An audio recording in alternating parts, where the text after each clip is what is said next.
Sparkworks has a title that I've come across that's on my gaming radar now, and I thought I'd like to tell you about it.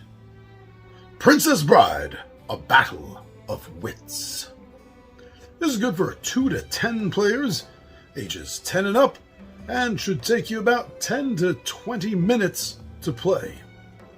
A Battle of Wits, a Princess Bride game, is an exciting game of bluff and double bluff for between 2 to 10 players. A row of goblets sits in the middle of the table, ready to be filled with either wine or poison.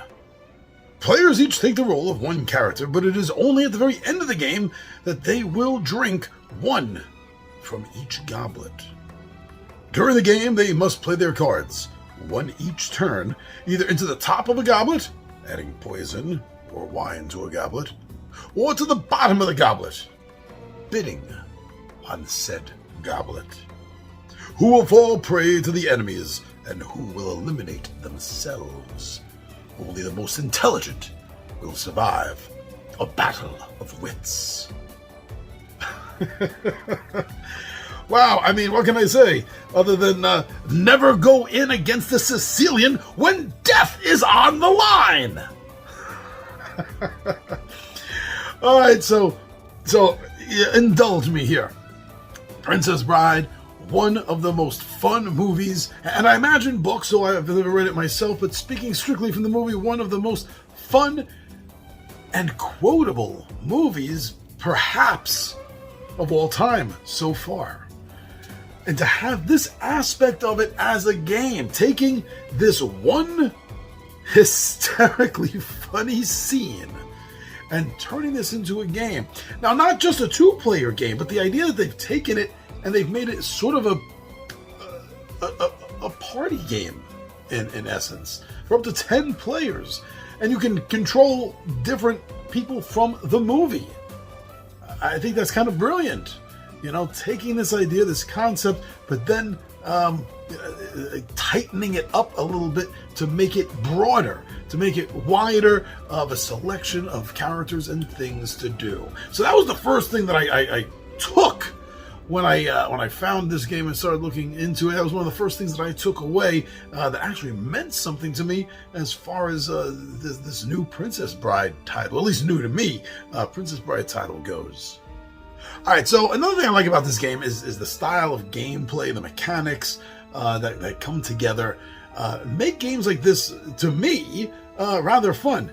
You know, because you got this kind of like blind trust situation of a game going on that combines a sort of, hidden traitor, or at least kind of like, maybe that's a little bit too much, but, this bluffing and deducting kind of game. It mixes that almost with like the old shell game, right? And putting these two together, everything I've read and seen so far continues to draw me into wanting this title and hopefully getting it on my shelf at some point. Perfect, apparently, allegedly, for a quick little fun party game.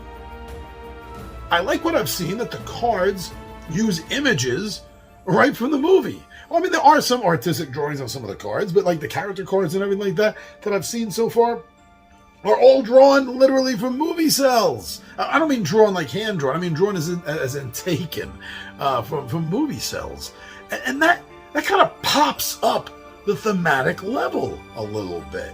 It's easier to be pulled into the game, especially when it's based on a movie that you know so well, and now you're seeing the images on top of that.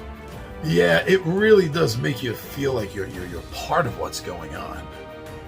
So I did notice something about the game that it doesn't seem to be universally liked by others. However, I think that for what this game is, what it's taking from its source material, that moment in the movie, that particular scene, I think it's perfect.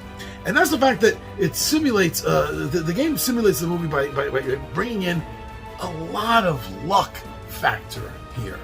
No matter how much you may work the goblets with wine or poison, it still really comes down to a lot of just blind, lucky choice to a degree. But that's exactly what that scene in the movie was. There's no way.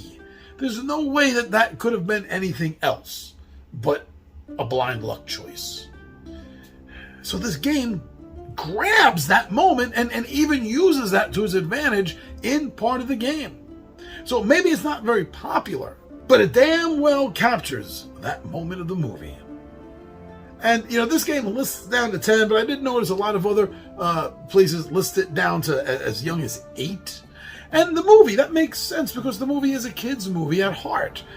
So that, I also think, means that this is going to be a really fun family game. Something that you and the kids, you and your children, your niece, your nephews, or whoever can come together and have a really good laugh while you're spewing out quotes from this hysterical movie and playing this fun game. Well, I think it's fun. I haven't tried it yet. I'm just basing this on everything that I've seen and I've read, which is why it's on my gaming